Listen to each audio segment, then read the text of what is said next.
성경을 읽다가 족보 얘기가 나오면 난감하죠. 난감합니다. 그렇죠? 발음도 하기 힘들 뿐더러 모르는 사람의 이름을 계속 읽어야 되나 생각이 됩니다. 또 길기는 이게 왜 이렇게 깁니까? 그래서 어떨 때는 그냥 건너뛰고 읽으셨죠?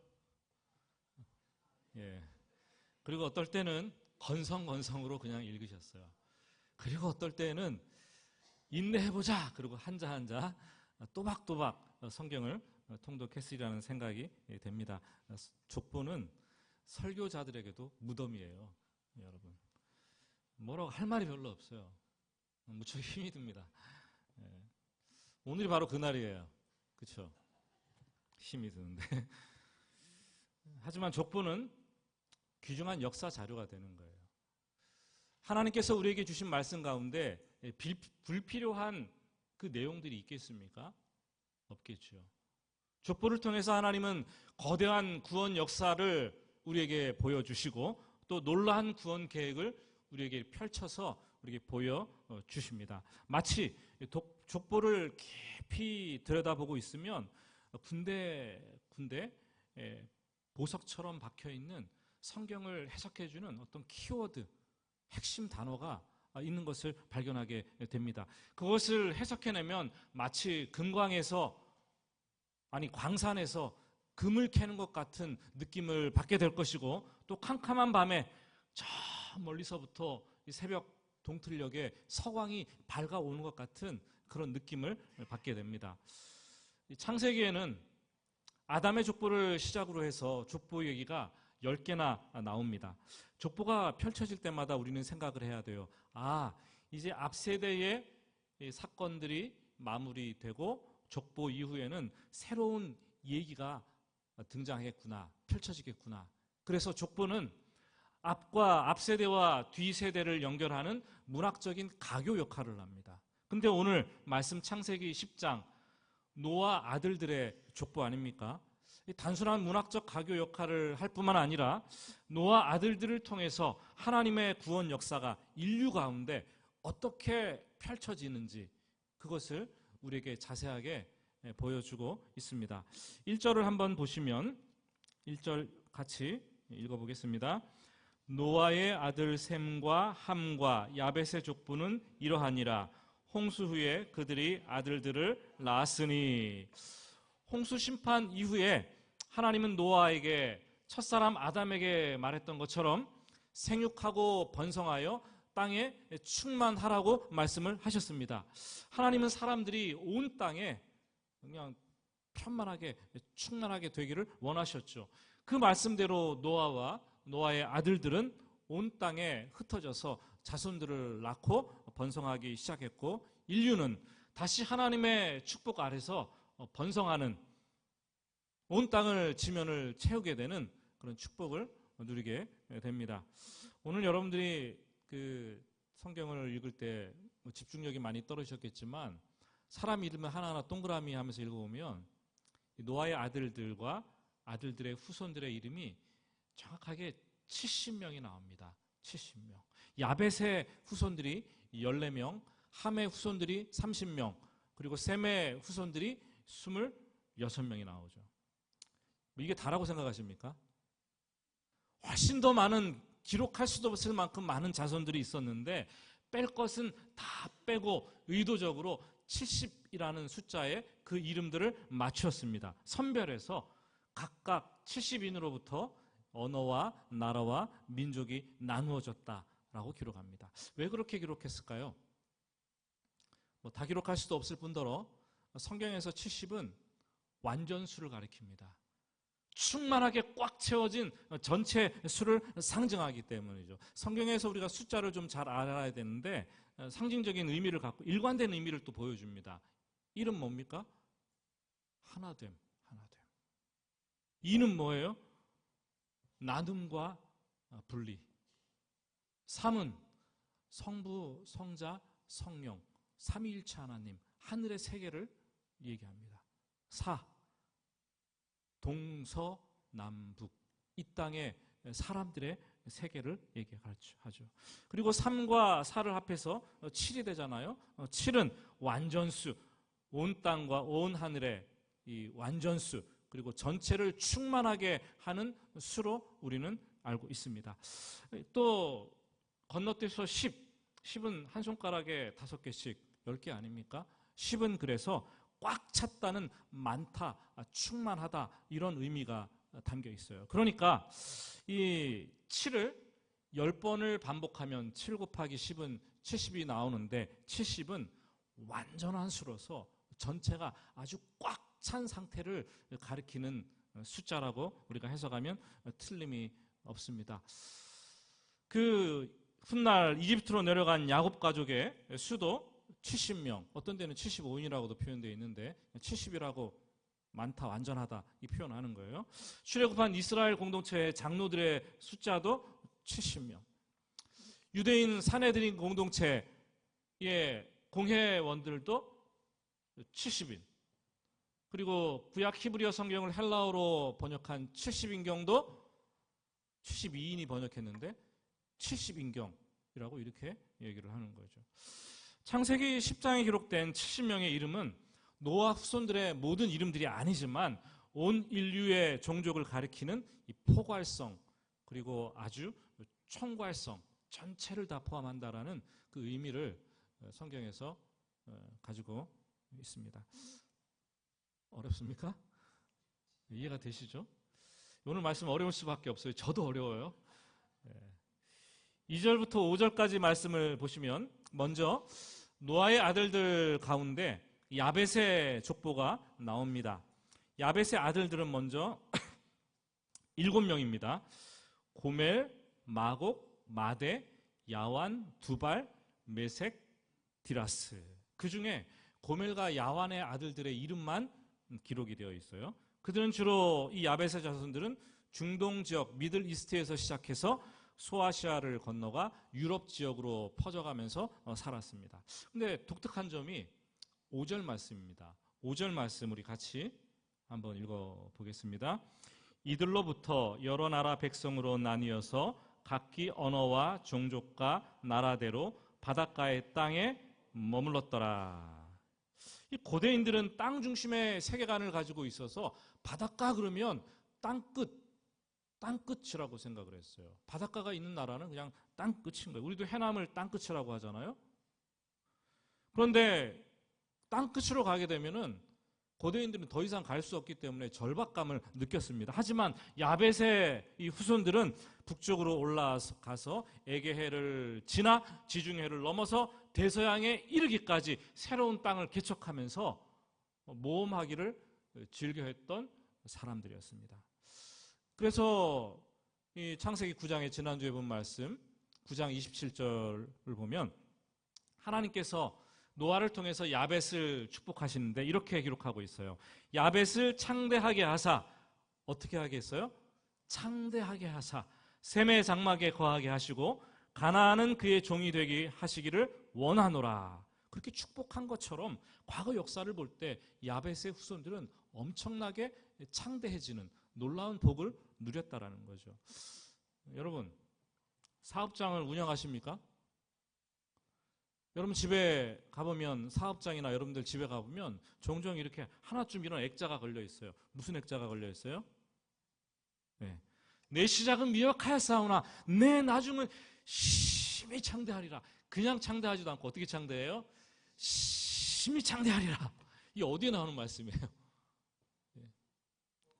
욥기 8장 7절 말씀에 나오는 얘기입니다. 기독교 신자들 가운데 이 말씀을 좌우명으로 삼고 있는 분들도 많고, 생각하기를 이건 대기만성이나 고생 끝에 낙이 온다라는 기독교적인 표현이다 라고 생각하시는 분들이 꽤 되는 것 같습니다. 그런데 그 말씀을 욥기를 펴서 읽어보면 이 말씀은 하나님께서 하신 말씀이 아니에요. 욥기의 주인공인 욥이 한 말씀도 아니에요. 욥의 친구 수아 사람 빌닷이 욥에게 반문하면서 욥을 괴롭히기 위해서 했던 말이 바로 이 말이라는 거예요. 그 말의 뜻은, 야, 네가 지금 잘못을 돌이키고 죄를 회개하면 네가 지금은 요 모양 요 꼴이겠지만 앞으로는 아주 잘 될 거야. 그러니까 네 죄를 회개하렸다. 이런 말이에요. 이런 말. 그 의미를 알고 지금 그거를 액자로 걸어놓고 있으십니까? 예? 욥이 이 말을 듣고 엄청나게 붕괴합니다. 입에 거품 물고 얘기하잖아요. 나는 잘못한 거 없다. 그러면서 고백하기를 주신 이도 여호와시요 취하시는 이도 거두시는 이도 여호와시니라. 여호와의 이름이 찬송을 받으실지로다. 주신 이도 여호와시요 거두시는 이도 여호와시니 여호와께서 찬송을 받을지어다. 아유, 사업장에 이거 걸어놔야 되는 거 아니에요? 이 말씀? 예? 주신 이도 여호와, 거두신 이도 여호와, 여호와께 찬송. 이 말씀 걸어놔야 되는 거예요. 원래는요. 그렇지 않아요. 근데 다 내 처음은 미약하였으나 내 나중은 창대하리라 막 이거 하면서 하루에도 12번 바르고 창대할 거야, 창대할 거야. 여러분, 우리가 좀 잘 생각해야 됩니다. 여러분이 생각하는 것처럼 예수 믿는다고 처음에 사업이 미약했지만 나중에 꼭 사업이 잘 되고 창대하리라는 보장이 있어요, 없어요? 없어요. 욥의 친구 수아 빌닷의 말처럼 뭐 진짜 그렇게 될 수 있어요. 처음에는 미약했는데 안 됐는데 나중에는 심히 창대하게 되는 거예요. 근데 또 다른 경우에는 처음에 안 됐는데 나중에는 더 안 될 수가 있어요. 또 다른 경우에는 처음에 잘 됐는데 오히려 나중에 용두사미처럼 더 나쁠 수가 있어요. 그리고 또 하나의 옵션은 처음에 잘 됐는데 나중에도 훨씬 더 잘 될 수가 있어요. 4가지 옵션이 있게 되는 거잖아요. 그렇죠? 예수 믿는 것하고 상관없이 모든 사람들에게 4가지 옵션은 다 있어요, 여러분. 다 있는 거예요, 다 있는 거. 예수 믿는다고 그 말씀이 적용되는 거 아니라는 거예요. 그런데 많은 사람들은 다만 이 성경 구절이 사람들의 이 잘되기를 바라는 이 본성을 막 콕콕 찌르고 건드리기 때문에 사람들이 좋아하는 거예요. 그래서 이 말씀을 암송하면서 맹목적으로 자기 영혼에게 주문을 걸죠. 그리고 적용합니다. 그렇게 해서는 안 된다라는 거예요. 그렇다면 하나님께서 야벳을 통해서 야벳의 후손들을 창대하게 하사 셈의 장막에 거하게 하시겠다라는 이 말씀은 무엇입니까? 이 셈의 후손들을 통해서 아브라함이 탄생하고 다윗이 탄생하고 결국은 예수 그리스도가 나게 됩니다. 야벳, 주로 우리가 아는 유럽 종족들, 유럽 인종들일 텐데 그 사람들은 복음이 주는 축복을 받았어요. 예수 그리스도, 셈의 후손인 예수 그리스도 아래 거하면서 구원과 구원받은 자의 삶을 그들은 풍성하게 역사적으로 볼 때 얼마나 누렸습니까? 저는 여러분들도 저도 셈의 장막에 거하는 후손들로 창대하게 되기를 예수님의 이름으로 축복합니다. 이어지는 6절부터 20절까지 말씀을 보면 함의 후손들의 얘기가 기록이 되어 있습니다. 함의 후손들의 그 아들들은 몇 명이에요?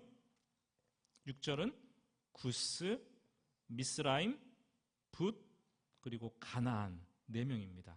우리가 아는 대로 구스 그러면 흑인들, 에디오피아 사람들을 말하고, 그리고 뭐 사도행전 8장 사도행전에서도 에디오피아 간다게 여왕의 내시가 예루살렘으로 예배하러 간 그런 기록들도 있는데 흑인이었죠. 그리고 미스라임은 그 이집트를 말합니다. 이집트 말하고 붓은 모르겠어요. 그리고 가나안은 여호수아가 이스라엘 백성들을 이끌고 가나안 땅을 점령할 때 가나안에 거했던 7 족속들을 조상이죠.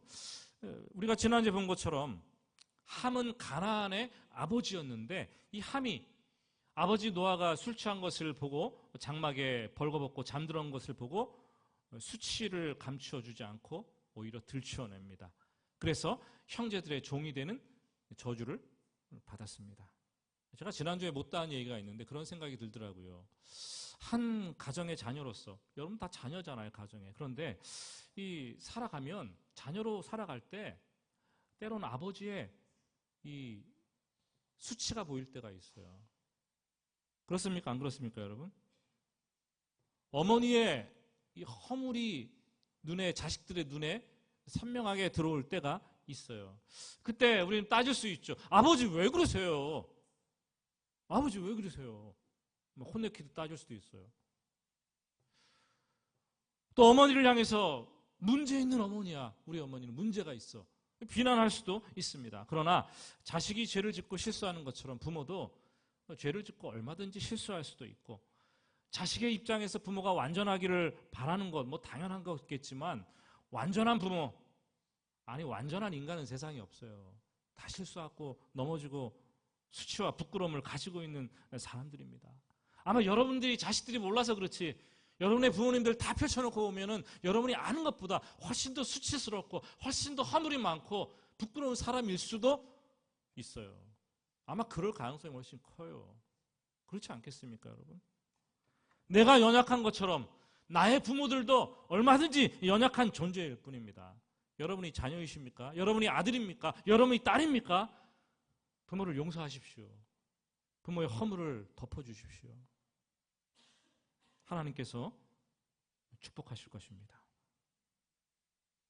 이 함은 아버지의 수치와 허물을 덮지 않고 공개적으로 사람들 앞에 얘기를 했습니다. 그래서 함의 후손들은 노아로부터 저주를 받게 되었습니다.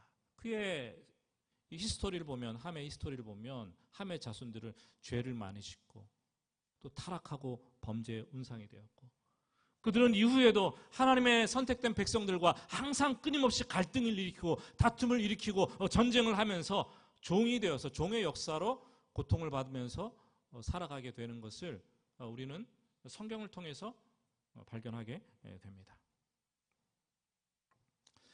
이 함의 자손들 가운데 이 특별한 사람이 나옵니다. 8절과 9절을 한번 볼까요? 함의 자손 가운데 구스의 아들 니므롯, 고대의 영웅이었다라고 얘기를 합니다. 우리 8절, 9절 한 목소리로 같이 읽어보겠습니다. 구스가 또 니므롯을 낳았으니 그는 세상의 첫 용사라. 그가 여호와 앞에서 용감한 사냥꾼이 되었으므로 속담에 이르기를 아문은 여호와 앞에 니므롯같이 용감한 사냥꾼이려다 하더라.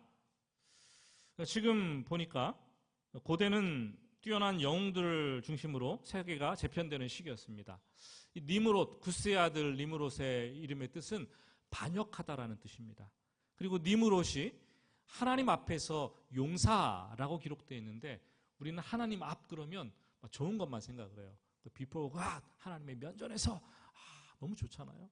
근데 이게 부정적인 의미로 쓰일 때는 against God, 하나님을 대항해서 하나님을 맞서 싸우다라는 뜻이 있다라는 거죠. 또 용사라는 뜻도 좋은 것만 있는 건 아니에요. 창세기 6장을 우리는 강론하면서 고대 시대에 네피림들이 있었는데 그들이 다 거인족들이다. 그런데 그들이 용사다. 그러면서 그들은 자기 눈에 좋은 대로 아무 여자나 다 취해가지고 자기 아내로 삼았다. 이 불안당 아닙니까? 날강도 아니에요? 그렇게 그들을 용사라고 했다라는 거죠. 니므롯이 마치 그런 사람이었다는 거예요. 니므롯은 또한 말하기를 용감한 사냥꾼이었더라. 그래서 용감하게 사냥 잘하는 사람들 보면은 말하기를 야, 니므롯 같다. 니므롯 같다. 세상 사람들 얼마나 이렇게 떠받치고 얼마나 칭송하고 존경했던 영웅 호걸이 아니었겠습니까? 그런데 하나님의 눈에 보기에는 하나님을 대항해서 하나님과 맞서 싸우려고 하는 늘 부도덕한 불안당 같은 자기 권력과 성공과 출세를 꿈꾸는 세상의 사람에 불과했다라는 거죠. 그런데 이 니므롯의 후손들이 어디로 갑니까? 10절 말씀을 보시면 이렇게 돼 있어요. 그의 나라는 신할 땅의 어디입니까? 바벨과. 다음 주 창세기 11장에서 보겠지만 하나님을 대적해서 떠나다가 가는데 간 곳이 신할 평지의 바벨이라고 얘기를 하고 있어요. 거기에서 이 니므롯의 후손들이 바벨탑을 막 쌓아 제끼는 거예요. 하나님을 대적해 더 반역하려고, 높아지려고. 나중에 북이스라엘을 멸망시킨 아수르 제국이 되는데 11절 말씀을 보면 그가 그 땅에서 아수르로 나아가 니느웨와 이렇게 되어 있습니다. 아수르 제국의 후손들이, 선조들이 바로 니므롯의 아들들, 자손들이라는 거죠. 아수르 제국이 얼마나 잔인했습니까? 다른 인종들을 먹잇감 사냥을 하듯 잡으면 참수시켜버리고 여인들의 배를 가르고 아이들까지 다 죽이는 처참한 그런 이들, 강포한 민족이 아수르였다라는 거예요. 이처럼 함의 후손들은 하나님을 예배하는 데는 관심이 없었고 자기들의 포악함을 이용해서 실속을 차리고 소욕을 얻으려고 명성을 내기를 원했던 사람들이었다는 거예요. 창세기의 저자가 모세인데 이 모세가 3,400년 전에 이 창세기를 쓰면서 그 이스라엘 백성들에게 막 읽게 했게 아니겠습니까? 그러면서 가나안 땅에 사는 7족속들을 이 처단할 명분이 무엇인가 분명히 가르쳐주고 있는 거죠. 21절부터 31절까지는 마지막으로 셈의 아들들에 대한 얘기입니다. 셈의 아들들은 몇 명이에요?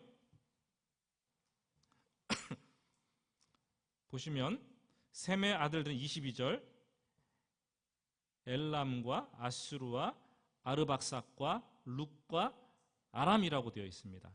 주로 이들은 메소포타미아 지역에 흩어져서 살았고 고대 중근동 지역을 장악을 했죠. 이 전체적인 성경의 역사가 이 셈의 자손들, 이스라엘의 역사가 셈의 자손들을 중심으로 해서 펼쳐지는 것을 우리는 보게 됩니다. 그런데 24절과 또 25절은 독특한 얘기를 하고 있습니다. 같이 한번 읽어보겠습니다. 아르박삿은 셀라를 낳고 셀라는 에벨을 낳았으니 에벨은 두 아들을 낳고 하나의 이름을 벨렉이라 하였으니 그때의 세상이 나뉘었으며 벨렉의 아우의 이름은 욕단이며 이 셈의 아들들 가운데 아르박삿의 손자였던 에벨은 두 아들을 낳았다고 얘기를 합니다. 이 두 아들을 낳았는데 하나의 이름이 벨렉이고 또 하나의 이름이 욕단이라는 거예요. 이후에 욕단은 13명의 아들들의 이름들이 또 줄곧 나오게 됩니다. 근데 이때부터 벨렉과 욕단으로 나누어질 때부터 두 세계가 세상이 분리되었다 얘기를 합니다. 근데 독특한 것은요. 창세기 11장을 이제 곧 보게 될 텐데 창세기 11장에는 셈의 계보 가운데 또 줄어들어서 그 아브라함의 계보가 나옵니다. 근데 이 아브라함의 계보 가운데 이 에벨의 아들 벨렉이 아브라함의 선조라는 것이 선명하게 기록되어 있고 욕단은 셈의 족보에서 사라지게 됩니다. 그러니까 이 벨렉이 아브라함의 직계 조상이 되었다는 거고 히브리인들의 조상이 되었다라는 거죠. 이제 하나님은 11장으로 넘어가게 되면은 셈의 후손들 가운데 또 아브라함의 선조들을 중심으로 해서 또 하나님의 역사를 이스라엘을 중심으로 이루어가게 되는 것을 보게 됩니다. 그리고 이 족보를 통해서 그리스도가 탄생을 합니다. 그럼 궁금한 것이 이 에벨의 아들 벨렉은 이 아브라함의 조상이 되었는데 욕단은 도대체 어떻게 되었는가? 이 욕단. 지난 학기에 사역훈련을 하면서 한국교회사 책을 선택해서 읽었어요. 근데 저도 미처 읽지 못하고 전체적으로 아웃라인만 보고 이렇게 좋은 책이라서 저자도 괜찮은 것 같아서 책을 새롭게 다른 책을 선정해서 읽었는데 곽석순 집사님이 안수 집사님께서 오늘 저에게 오세요. 그러면서 욕단에 대해서 우리나라가 대한민국 사람들이 욕단의 자손입니까? 그 얘기를 하더라고요. 그 책에 그렇게 쓰여 있었어요. 한 신학자의 주장을 처음에 그대로 이게 실어놓고 있더라고요. 왜 욕단이 우리 민족의 조상인가? 욕단의 아들들의 이름은 오늘 26절부터 29절까지 13명이나 이름이 언급하고 있어요. 그런데 30절에 이렇게 얘기를 합니다. 30절 말씀 같이 읽겠습니다.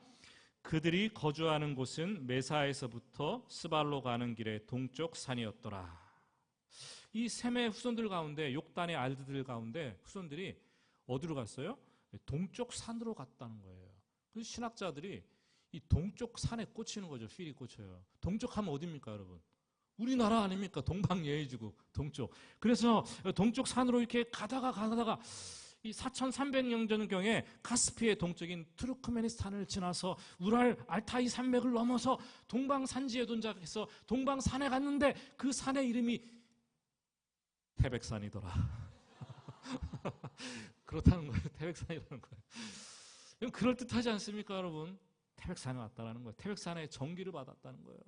그런데 이 사람들이 태백산까지 오면서 불렀던 노래가 있는데 그 사람들이 불렀던 노래의 제목이 알이랑이더라. 알이랑. 알은 여호와의 변형된, 하나님을 가리키는 변형된 엘에서 왔다는 것이고, 이랑은 뭐뭐와 함께라는 한국어, 뭐 너랑 나랑 이런 거 있잖아요. 이란 그 조사 아닙니까, 조사. 근데 이 히브리어의 이 알과 이 한국어의 이 이랑이 합쳐져서 엘이랑인데, 이게 그래서 엘이랑 하다가 보니까 아리랑이 돼가지고 우리 민족이 되었다는 거예요. 여러분은 지금 웃지만 밖에서 이 얘기 들으면 와, 놀랍다. 우리가 셈의 후손들이구나. 우리가 욕단의 후손들이구나. 박수를 칠 거예요. 그뿐만 아니죠. 욕단의 연대와 또 이 단군의 연대가 똑같다라는 거예요. 시기적으로 볼 때. 그래서 우리가 욕단이 바로 단군이었더라, 이렇게 얘기를 합니다.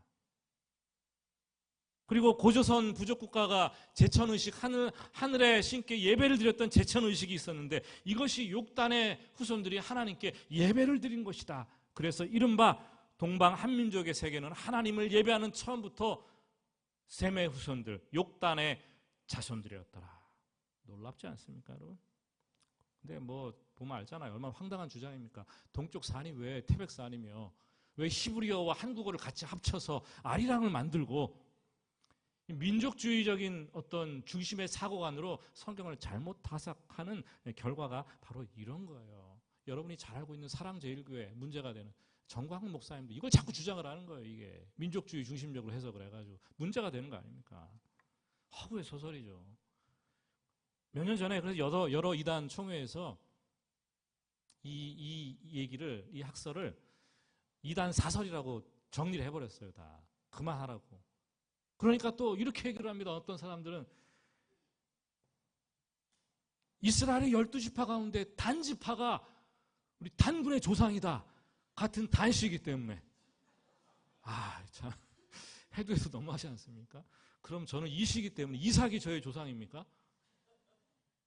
이런 논리는 우리가, 여러분, 너무나 잘못된 성경 해석입니다. 이단 사설이죠. 성경을 모르면 이러한 잘못된 성경 해석, 이단 사설에 덜컥 넘어갈 수밖에 없어요. 성경을 잘못 해석하는 관점이 생기는 거예요.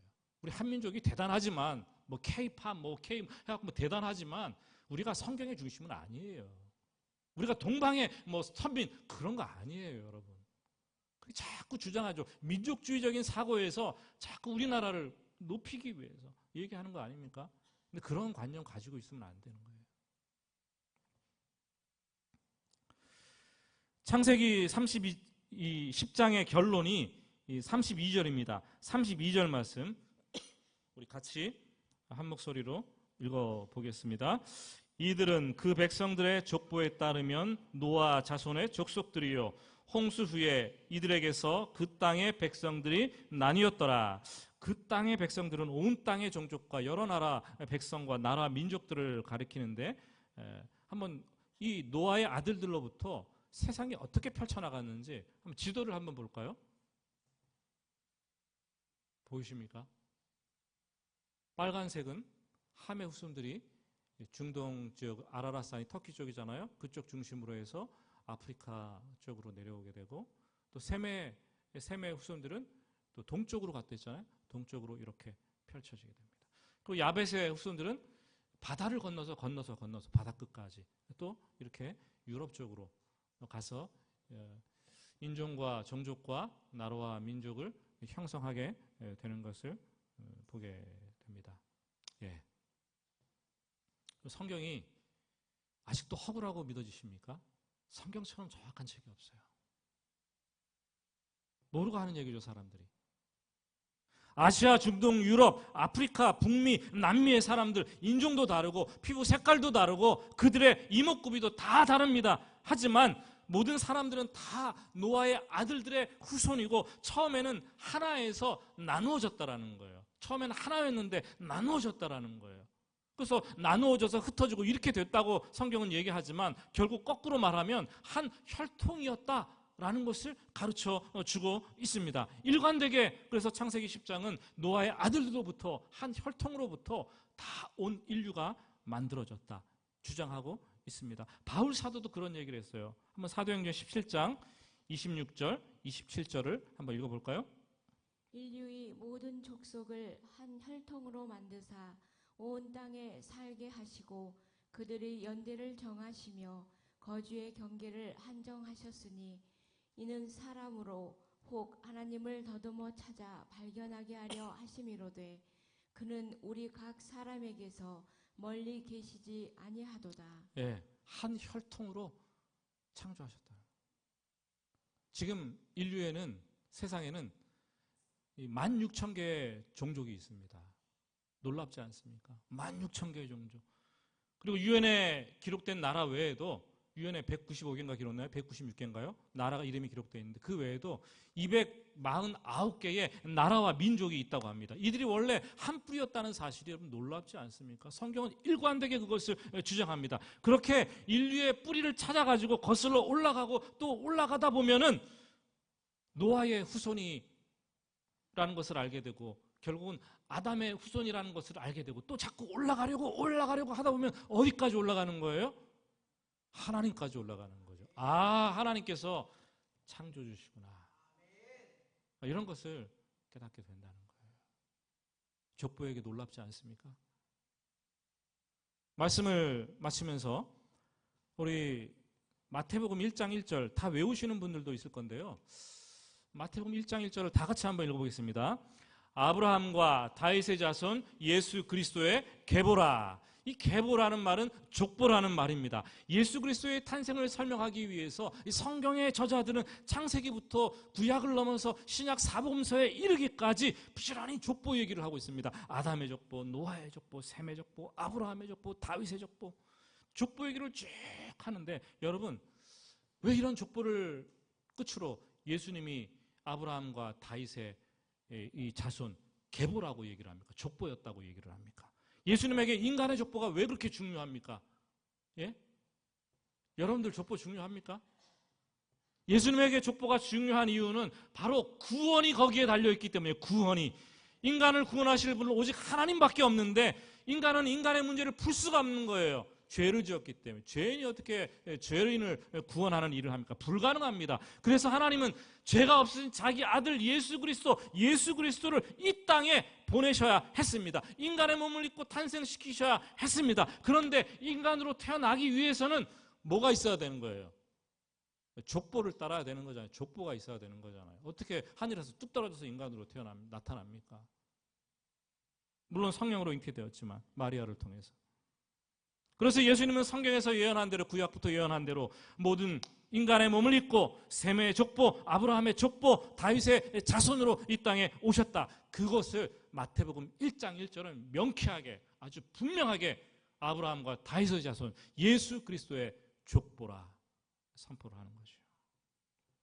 그리고 사복음서가 펼쳐지는데 모든 종족과 나라와 민족이 구원 얻도록 예수 이름을 부른다면 그 앞에 나오게 될 것이다. 그리고 요한계시록 마지막 성경에 가보면은 세상 마지막 때 모든 족속과 나라와 방언들이 예수 그리스도 앞에 다 나오게 될 것이고 구원받은 사람들은 그 가운데 종족과 나라와 민족을 떠나서 한 백성이 되어서 흰옷 입고 흰옷 입은 하나님의 백성이 되어서 하나님의 영광을 찬양하고 예배하게 될 것이다 라고 얘기를 한다는 거예요. 구원의 대서사시, 인류를 향한 구원의 대축제가 구원받은 사람들을 통해서 펼쳐지게 될 것을 얘기를 하고 있습니다. 하나님은 지금 인류의 마지막을 향해서 지구를 운행해 가고 계십니다. 마지막 때가 되면은 심판이 있고 구원이 펼쳐지고 하나님의 백성들이 구원받게 될 것입니다. 우리가 하나님의 구원하심에 동참해야 될 것입니다. 하나님은 그것을 위해서 교회를 세우시고 저와 여러분들 해오른 교회가 그 일에 동참하기를 원하십니다. 그렇게 되기를 예수님의 이름으로 축복합니다. 우리 같이 찬양 부르고 기도하겠습니다. 오래전에 많이 불렀던 찬송인데요. 하나님께서 구원받은 백성들, 예수님의 자녀들로 하나로 모으실 것입니다. 그때 우리는 보좌 앞에서 이 찬송을 드리게 될 겁니다. 우리 보좌 앞에 모였네. 우리 보좌 앞에 모였네. 함께 주를 찬양하며 하나님의 사랑 그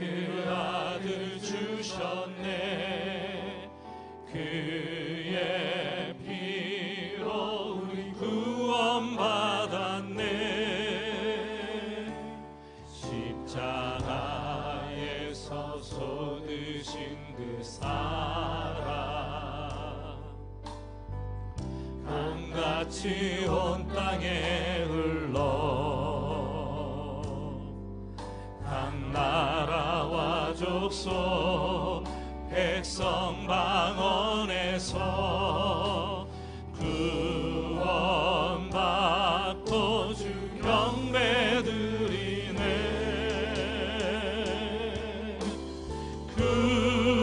구원하심이 보좌에 앉으신 우리 하나님과 어린 양께 있도다. 구원하심이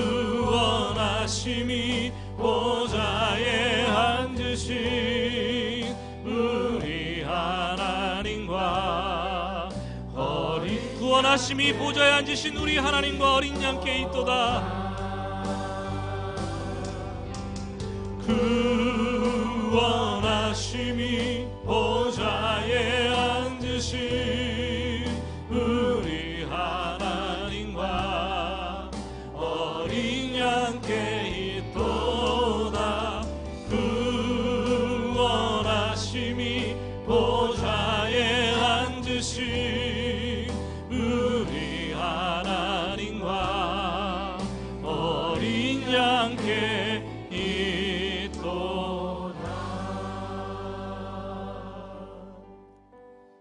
우리 같이 기도합니다. 하나님, 결국 우리 모두는 하나였군요. 그렇다면 우리가 하나 되어야 되는데, 가정이 하나 되게 하시고 교회가 하나 되게 하시고 민족과 나라가 하나 되게 하여 주시옵소서. 세상 마지막 때가 되면 모든 인류의 구원받은 사람들이 한 백성이 된다는 것을 우리는 알았는데, 누구든지 사랑하며 땅끝까지 하나님 나라를 이뤄갈 수 있도록 주님 도와주시옵소서. 내 주위에 있는 사람들과 하나 되지 못한다면 하나 되게 하시고 용납하게 하시고 이해하게 하시고 수용하게 하여 주시옵소서. 말이 다르고 언어가 다르고 얼굴이 달라도 우리나라에 있는 외국인들, 다문화 가정의 아이들 우리가 포용하면서 살아가야 되지 않겠습니까? 또한 특별히 2024년 해오름교회 위에 인도네시아 해외 선교를 허락하여 주셨는데, 땅끝까지 복음을 전하는 축복의 기회가 되게 하시고, 또한 이렇게 많은 종족, 나라와 민족 가운데서 콕 찍어서 하나님께서 나를 구원하여 주셨는데, 나를 하나님의 백성 삼아 주셨는데 얼마나 감사합니까? 하나님의 은혜에 감사합니다. 감사합니다. 그런 오늘 기도를 올려드리길 바랍니다. 우리 작은 소리로, 크지 않아도 괜찮습니다. 작은 소리로 하나님께 감사의 기도 하나 되게 해달라고, 땅끝까지 복음 전하게 해달라고 같이 기도하겠습니다. 하나님 아버지, 간절히 원합니다. 오늘 말씀을 들으면서 참으로 하나님의 일하심이 얼마나 신묘막측한지, 아버지 놀라운 하나님의 구원의 역사가 어떻게 이 땅 위에 펼쳐지게 되었는지 하나님 알게 됩니다. 온 혈통이 원래 하나였었는데 나누어지고 나누어져서 인종과 나라와 민족 가운데 흩어져서 우리가 살았는데, 하나님 아버지 그 가운데 하나인 나를 아버지 하나님 선택하시고 구원하여 주시니 하나님의 은혜가 얼마나 감사하고 큽니까? 하나님, 우리가 예수 믿는 공동체로 교회를 이루게 하시고 구원받은 백성으로 이 땅을 살아 하나님께서 부르실 때에 흰옷 입은 구원받은 하나님의 자녀들이 되게 부름받게 하시니 얼마나 감사합니까? 이 땅에서 살아가되 하나님의 백성으로 살아가는 방법이 무엇인가를 깨닫게 하시고, 하나님 아버지 마지막 때에 우리를 부르실 텐데 그때까지 순결한 주의 백성으로 이 땅을 살아낼 수 있도록 주님 도와주시옵소서.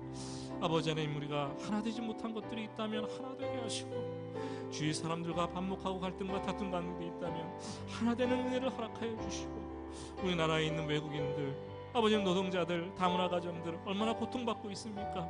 우리가 그들을 알고 이해하고 포용하며 하나의 혈통으로 시작되는 사실을 다시 한번 되새길 수 있도록 하나님 도와주시옵소서. 오늘 주시는 말씀이 각각 다릅니다. 그러나 말씀의 중심을 붙잡고 삶에 적용하게 하시고 그 말씀 가지고 살아낼 수 있도록 주님 인도하여 주시옵소서. 주님,